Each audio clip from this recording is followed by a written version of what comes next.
ሰላም ጤና ይስጥልን ወደ ተመልካቾቻችን እንደምን ከርማችኋል። የሳምንቱ ወሬዎች ሰዓቱ ደርሶ ተጀምሯል።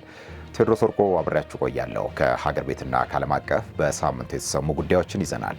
አብራችሁን እንድትሆኑ ግብዣችን ነው። ገዢው የብልጽግና ፓርቲ ዜጎች በግዳጅ ሰላማዊ ሰልፍ እንዲወጡ እያስገደደ መሆኑን፣ ተፎካካሪ ፓርቲዎች ደግሞ ሰላማዊ ሰልፍ እንዳያደርጉ መከልከላቸውን ማረጋገጡን የኢትዮጵያ ሰብአዊ መብቶች ኮሚሽን ተናግሯል። ባደረኩት የክትትል ስራ ይህንኑ ማረጋገጥ ችያለሁ ብሏል ኮሚሽኑ። ገዢው የብልጽግና ፓርቲ ሰላማዊና ፍትሐዊ እንዲሁም ዲሞክራሲያዊ ምርጫ እንዲካሄድ ስለምፈልግ የተባሉትን ችግሮች ለማረም ሰራለሁ ብሏል። ግንቦት 24 ቀን 2018 ዓ.ም ለሚደረገው ሰባተኛው ሀገራዊ ምርጫ 50 ሺህ የምርጫ ጣቢያዎች ተዘጋጅተዋል። እስካሁን ለምርጫው 10 ሺህ እጩዎች የተመዘገቡ ሲሆን 50 ሚሊዮን መራጮች መመዝገባቸውን ምርጫ ቦርድ ይፋ አድርጓል። በቅድመ ምርጫ ሂደት ላይ ያደረጉትን ክትትልና ያገኘውን የምልከታ ግኝት የኢትዮጵያ ሰብአዊ መብቶች ኮሚሽን በዚሁ ሳምንት ዝግጅቱ ይፋ አድርጓል። ኮሚሽኑ በሂደቱ 55 ቡድኖች አቋቁሞ 886 ቃለ መጠይቆችና 405 ውይይቶች ማድረጉን አስረድቷል። በክትትሉ ከትግራይ ክልል ውጪ 150 የምርጫ ክልልና 1007 የምርጫ ጣቢያ ላይ ክትትል መደረጉን ተናግሯል። ክትትሉን ለማድረግ የመምረጥና የመመረጥ በህይወት የመኖር ሀሳብን በነጻነት የመግለጽ መረጃ የማግኘትና በነጻነት የመንቀሳቀስ መብቶችን መሰረት አድርጎ እንደተሰራ በኮሚሽኑ የሲቪልና የፖለቲካ መብቶች ዳይሬክተር ወይዘሮ መቅደስ አመኑ ተናግረዋል። በክትትሉ የተገኙ መልካም የተባሉ ውጤቶች ተዘርዝረውም ቀርበውበታል። በተረጋጋ ሁኔታ የምርጫ ምዝገባ መካሄዱ፣ የሀገር ውስጥ ተፈናቃዮች የመምረጥ መብት መጠበቁ፣ ጋዜጠኞች ሂደቱን እንዳይዘግቡ አለመከልከሉ፣ ነፃ የአየር ሰዓት ለፖለቲካ ፓርቲዎች መዘጋጀቱ፣ የማህበራዊ ሚዲያ ክልከላ አለመደረጉ፣ የፖለቲካ ፓርቲዎች የምርጫ እንቅስቃሴ ላይ የመንቀሳቀስ ገደብ አለመኖሩ፣ የመደራጀት መብትን የሚጥስ ሁኔታ አለመፈጠሩና ሌሎችም መልካም ውጤቶች መሆናቸው ተነግሯል። ምርጫ ጣቢያዎች በግልጽ የማይታዩበት አካባቢ መኖራቸው፣ ቅሬታ ሲኖርም እንዴት ማቅረብ እንደሚቻል የማይገልጹ ጣቢያዎች መኖራቸውና ሌሎችም የታዩ ችግሮች ተብለው ከተዘረዘሩት ውስጥ ናቸው።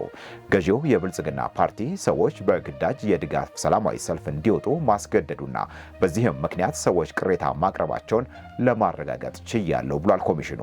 ይህው ችግር ከዚህ ቀደምም በብሔራዊ ምርጫ ቦርድ በኩል ተነስቶ በቶሎ ማስተካከያ እንዲደረግበት ታዞ እንደነበርም ይታወሳል።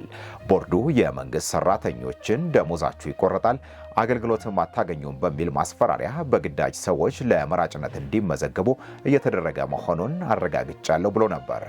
አሁን በኢትዮጵያ ሰብአዊ መብቶች ኮሚሽን በወጣው የክትትል ሪፖርትም ይህው ችግር የተነሳ ሲሆን ለምሳሌም በሚዛን ከተማ ይህው ችግር መታየቱን ኮሚሽኑ ጠቁሟል። ተፎካካሪ ፓርቲዎች ደግሞ ሰላማዊ ሰልፍ ማካሄድ ተከልክለናል ብለውኛል ብሏል ኮሚሽኑ በሪፖርቱ። ኢህአፓ በአዲስ አበባ፣ ኢሶዴፓ በደቡብ ምዕራብ ኢትዮጵያ ክልል፣ ጎጎት በጉራጌ ዞን እና ሌሎችም አካባቢዎች ሰላማዊ ሰልፍ እንዳያካሂዱ መከልከላቸውን ሪፖርት ማድረጋቸውን የኢትዮጵያ ሰብአዊ መብቶች ኮሚሽን ይፋ አድርጓል። በተጨማሪም በሕግ በተከለከሉ ቦታዎች ላይ ማለትም በፖሊስ ጣቢያ፣ በመከላከያ ካምፕና በመጠጥ ቤቶች አካባቢ የምርጫ ጣቢያ መቋቋሙንም ተመልክቻለሁ ብሏል። ግኝቱን አስመልክተው ሀሳባቸውን የሰጡት የምርጫ ቦርድ ምክትል ሰብሳቢው አቶ ተስፋዬ ነዋይ ተፎካካሪ ፓርቲዎች ሰልፍም ውይይትም እንዲያካሂዱ መመሪያ መውጣቱን አንስተው ተፎካካሪ ፓርቲዎች የመንግስት አዳራሾችን እንዲጠቀሙ ለሁሉም ክልሎች መመሪያ አስተላልፈናል ብለዋል። ያን ለማድረግ የማይተባበሩትን ሪፖርት በማድረግ እንዲያሳውቁኝ አዝዣለሁ ብሏል ቦርዱ። የብልጽግና ፓርቲ ተወካይ የሆኑት አቶ መለስ ዓለም መንግስት ሰላማዊና ፍትሐዊ እንዲሁም ዲሞክራሲያዊ ምርጫ እንዲካሄድ ይፈልጋል ብለዋል። በክትትል ሪፖርቱ የተጠቀሱ ችግሮችን ለማረምም እንሰራለን ሲሉ ተናግረዋል። የሱዳን መንግስት ጦር ኢትዮጵያ ለፈጥኖ ደራሽ ኃይሉ ድጋፍ እያደረገች ነው የሚል ክስን ያቀረበው የኢትዮጵያ የውጭ ጉዳይ ሚኒስቴርም ለውንጀላው ሐሰት የሚል ምላሽን የሰጠው በዚሁ በያዝነው ሳምንት ነው። በሱዳን ጦርነት ውስጥ ኢትዮጵያ ለፈጥኖ ደራሽ ኃይሉ ድጋፍ እያደረገች ነው የሚለውን የሱዳን መንግስት ውንጀላ የውጭ ጉዳይ ሚኒስቴር መሰረተ ቢስ ሲል ውድቅ አድርጎታል። የሱዳን መንግስት ጦር ቃል አቀባይና የውጭ ጉዳይና ዓለም አቀፍ ትብብር ሚኒስትሩ በሰጡት መግለጫ የተባበሩት አረብ ኤምሬትስና ኢትዮጵያ ከጦሩ ጋር ለሚዋጋው የሱዳን ፈጥኖ ደራሽ ኃይል ወይንም አርኤስኤፍ ድጋፍ እያደረጉ ነው ሲል ክስ አቅርቦባቸዋል። አልጀዚራን ጨምሮ ሌሎች ዓለም አቀፍ መገናኛ ብዙሃን እንደዘገቡት ካለፈው መጋቢት ወር አንስቶ 4 የሰው አልባ በራሪ የድሮን ጥቃት ተፈጽሟል ብለዋል። የሱዳን መንግስት ጦር ቃል አቀባዩ ብሪጋዲየር ጄኔራል አሲም አዋድ አብዴል ዋሃብን ጠቅሶ ነው መረጃውን ያወጣው። የሱዳን መንግስት በኢትዮጵያ ያሉትን አምባሳደር ወደ ሱዳን ማስጠራቱንም የመረጃ ምንጩ አውርተዋል። ይህም የድሮን ጥቃት የካርቱም ኤርፖርትን ጨምሮ በተለያዩ ቦታዎች የደረሰ ነው ያለ ሲሆን ከዚህ ጀርባም ኢትዮጵያና የተባበሩት አረብ ኤምሬትስ አሉበት የሚል ክሱን ያቀረበው። በኢትዮጵያ በኩል የውጭ ጉዳይ ሚኒስቴር ባወጣው መግለጫ ክሱን ውድቅ አድርጎታል። በሱዳን ጦር ኃይሎች ውስጥ ያሉ አንዳንድ ግጭት ፈላጊ አካላት የኢትዮጵያን የግዛት አንድነትና ብሔራዊ ደህንነት ላይ የፈጸሟቸውን ጥፋቶች እንዳሉ፣ ነገር ግን የሁለቱን ሀገራት የወንድማማችነት ግንኙነት ከግምት ውስጥ በማስገባት ለሕዝብ ይፋ ከማድረግ ተቆጥቦ መቆየቱን መግለጫው ጠቅሷል። የውጭ ጉዳይ ሚኒስቴር የሱዳን ጦር ከፈጸማቸው ድርጊቶች መካከል በሱዳን ጦርነት ውስጥ የህወሓት ቅጥረኛ ተዋጊዎች በስፋት መጠቀም ይገኝበታል ብለዋል።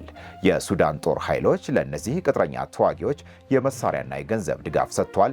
በዚህም የኢትዮጵያ ምዕራባዊ ድንበር በኩል ወረራ እንዲያደርጉ አመቻችቷል ሲል በመግለጫው ጠቅሷል። ሱዳን ውስጥ የሚገኙ የህወሓት ቅጥረኛ ተዋጊዎች ጉዳይ በይፋ የተመዘገበ ነው ያለው የውጭ ጉዳይ ሚኒስቴር መግለጫ ሱዳን የተለያዩ ጸረ ኢትዮጵያ ኃይሎች ማዕከል ሆና እያገለገለች መሆኑን የሚያሳዩ ሰፊና ተአማኒ ማስረጃዎች አሉ ሲልም አስረድተዋል። የሱዳን ጦር ባለስልጣናት በኢትዮጵያ ላይ ያቀረቧቸው ክሶች በውጭ ደጋፊዎች ትዕዛዝ የተከናወኑ መሆናቸው ግልጽ ነው ሲልም መግለጫው ተናግሯል። ኢትዮጵያ ከሱዳን ህዝብ ጎን በአጋርነት መቆሟን እንደምትቀጥል ያስረዳው የውጭ ጉዳይ ሚኒስቴር መግለጫ ሀገሪቱን ከገባችበት ቀውስ እንድትወጣ ተፋላሚ ወገኖች ወደ ውይይት እንዲገቡም ጠይቋል። በሱዳን ላለውና ለዓመታት ለዘለቀው የእርስ በርስ ጦርነት ሳውዲ አረቢያ የመንግስቱን ጦር በመደገፍ የተባበሩት አረብ ኤምሬትስ ደግሞ የፈጥኖ ድራሽ ኃይሉን በመደገፍ በተደጋጋሚ ስማቸው ይነሳል። ሀገሮቹ ግን የሚቀርብባቸውን ክስ ውድቅ ያደርጋሉ።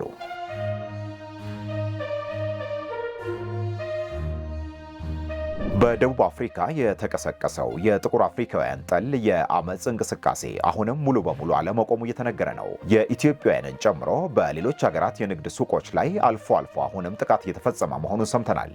በደቡብ አፍሪካ የሚኖሩ ኢትዮጵያውያን እንደነገሩን ከዚሁ የጥቁር አፍሪካውያን ጠል የአመፅ እንቅስቃሴ ጋር በተገናኘ ያለው ስጋት ቢቀንስም አሁንም ግን ሙሉ በሙሉ አልተፈታም። በደቡብ አፍሪካ በየጊዜው የሚቀሰቀሰው ይኸው አመፅ የውጭ ሀገር ስደተኞች የሀገሬውን ዜጋ ስራ እየተሻሙ ነው የሚል ምክንያት ይቀርብበታል። በደቡብ አፍሪካ ነዋሪ የሆኑ ያነጋገርናቸው ኢትዮጵያውያን እንደሚሉት ግን አመፁ እንደሚባለው የእነሱን ስራ ስለወሰድን የተነሳ ሳይሆን የውጭ ዜጎች ሰርተው በመለወጣቸው በሀገሬው ነዋሪ ውስጥ የተፈጠረ ቅናት ነው ይላሉ። ኢትዮጵያውያንም ከትንሽ ስራ አንስቶ ሲሰሩ እንደነበር ስለሚያውቁ ተለውጠው ሲያዩ መቆጣት ጀመሩ። ጥላቻውም በኢትዮጵያ ላይ የበለጠ እንዲሆን አደረገው ብለውናል። ይኸው የጥቁር አፍሪካውያን ጠል የአመፅ እንቅስቃሴ ቀድሞ በፖለቲካ ፓርቲ ድጋፍ ይደረግ የነበረ ሲሆን በዛው የሚንቀሳቀስ ዱዱላ የተሰኘ ፓርቲ ይህንኑ ሐሳብ በመደገፍና አመፁን በማስተባበር ስሙ ይነሳ ነበር።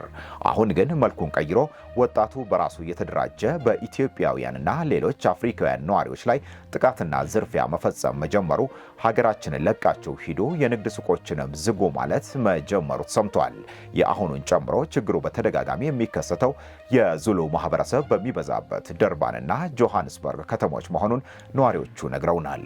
ካለፈው ቅዳሜ አንስቶ ለብዙ ኢትዮጵያንና የሌሎች ሀገሮች ዜጎች መገደልና ዝርፊያ ምክንያት የሆነው አመፅ ጋብ ቢልም አሁንም ሰልፍና ጥቃቱ አልፎ አልፎ መታየቱ እንደቀጠለ ነው ተብሏል።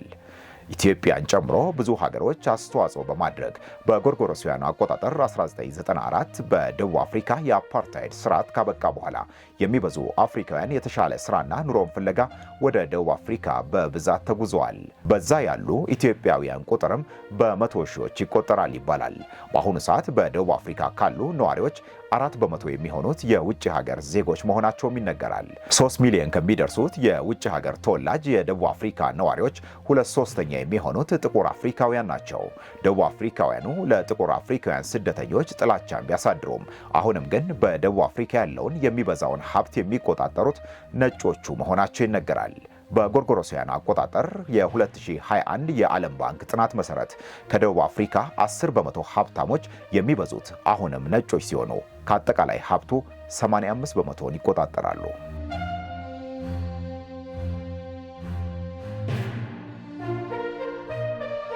ውድ ተመልካቾቻችን በሳምንቱ ወሬዎች ከሀገር ቤት የተሰሙ ጉዳዮችን ስነግራችሁ ቆይተናል። አሁን ደግሞ ከዓለም አቀፍ የተሰሙ መረጃዎችን ነግራችኋለን። በአሜሪካና በኢራን መካከል በሆርሙዝ ሰርጥ የተኩስ ልውውጥ ቢደረግም ፕሬዚዳንት ትራምፕ የተኩስ አቁም ስምምነቱ አሁንም እንደጸና ነው አሉ። ኢራን አሜሪካ ተኩስ አቁም ስምምነቱ እንዳይጸና ነገር እየፈለገች ነው ስትል ከሳለች። የተለያዩ ዓለም አቀፍ የሚዲያ ተቋማት እንደዘገቡት ከሆነ በሁለቱ ሀገራት መካከል የነበረው የተኩስ አቁም ስምምነት እርምጃውን ተከትሎ ተጥሷል። ሁኔታው ወደ መጠነ ሰፊ ወታደራዊ ግጭት እንዳያመራም አስግቷል። ወደ ሆርሙዝ ሰርጥ እየተጓዘ በነበረ የኢራን የነዳጅ ጫኝ መርከብና በተባበሩት አረብ ኤሚሬትስ የፉጃይራ ወደብ ወደ ሆርሙዝ ሰርጥ እየገባ በነበረ መርከብ ላይ አሜሪካ ጥቃት ፈጽማለች ብላለች ኢራን። የአሜሪካ ጥቃት በደቡባዊ ኢራን ባዳር ካሚር፣ ሲሪክና ቃሺም ደሴት ያሉ ንጹሃን ዜጎችን ኢላማ ያደረገ ነው ብላለች ኢራን። አሜሪካ ከኢራን በኩል የተፈጸመው ጥቃት ከኢራን ኃይል ሊፈጸም የነበረ ጥቃትን ለመከላከል የተወሰደ የመከላከል እርምጃ ነው ብለዋለች። ሁለቱ ሀገራት የተኩስ ልውውጥ ማድረጋቸውን ተከትሎ ፕሬዚዳንት ትራምፕ አሁንም የተኩስ አቁም ስምምነቱ እንደጸና ነው ብለዋል። ኢራን ጦርነቱን ለማቆም የቀረበው ሀሳብ ላይ ተስማምታ ካልፈረመች ግን የበለጠ ጥቃት ይከተላታል ብለዋል። ኢራን በአሜሪካ የቀረበውን የስምምነት ሰነድ እያየችው መሆኑን ከመናገር ያለፈ ምንም አይነት አስተያየትን እስካሁን አልሰጠችም። የቻይናው የውጭ ጉዳይ መስሪያ ቤት የታይዋን ጉዳይ ቁልፍ ጉዳያችን ነው አለ። የቻይና የውጭ ጉዳይ ሚኒስቴር አስተያየት የተሰማው የአሜሪካው ፕሬዚዳንት ዶናልድ ትራምፕ በመጪው ሳምንት በቻይና ጉብኝት ያደርጋሉ ተብሎ በሚጠበቅበት ወቅት እንደሆነ አናዶሉ ጽፏል። ታይዋን ራሴን የቻልኩ ነጻ ሀገር ነኝ ብትልም ቻይና ታይዋንን እንዳፈነገጠች የግዛት አካሉ አድርጋ ትቆጥራታለች። አሜሪካ በመርህ ደረጃ የአንዲት ቻይና ፖሊሲን ብትቀበልም አሁንም የታይዋን ዋነኛ የጦር መሳሪያ አቅራቢ ሆና ቀጥላለች። ቻይና ታይዋን በማንኛውም ሁኔታ ከእናት ሀገሯ ጋር መዋሃድ አለባት የሚል አቋም አራማጅ መሆኗም ይታወቃል። በትራምፕ የቻይና ጉብኝት ወቅት የታይዋን ጉዳይ ከሁለቱ ሀገሮች ዋና ዋና መነጋገሪያዎች አንዱ ይሆናል ተብሎ ተገምቷል።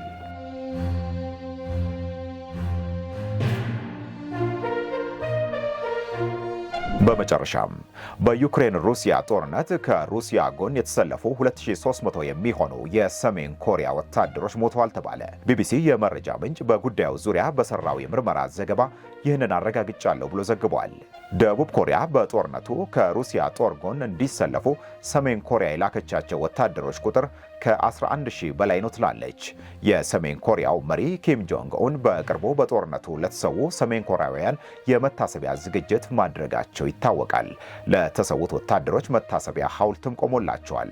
ሰሜን ኮሪያ ከሩሲያ ጎን እንዲሰለፉ ምን ያክል ወታደሮችን እንደላከች በጦርነቱም ምን ያክል ወታደሮች እንደሞቱባት ይፋ አድርጋ አታውቅም። የቢቢሲው የምርመራ ዘገባ ውጤት ግን የሟቾቹ ቁጥር ከ2300 በላይ ነው ብሏል። የመረጃ ምንጩ ሰሜን ኮሪያ በላከቻቸው ወታደሮች ምትክ ከሩሲያ የምግብ የገንዘብና የቴክኒክ ድጋፍ እንደምትቀበልም አውርቷል። ቢቢሲ የመረጃ ምንጭ መረጃውን በሳተላይት መረጃ በመደገፍ በመታሰቢያ ሙዚየሙ ዙሪያ በተሰራ ግድግዳ ላይ የሰፈሩ የሟቾችን ስሞች በማስላት የሞቱ ሰሜን ኮሪያውያንን ቁጥር 2304 መሆኑን ማረጋገጥ ችያለሁ ብሏል።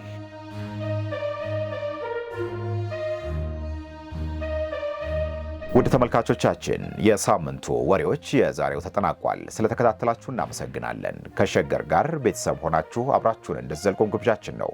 ቴዎድሮስ ወርቁ በሳምንቱ ወሬዎች አብሬያችሁ ቆይቻለሁ። መልካም ጊዜን ተመኘን።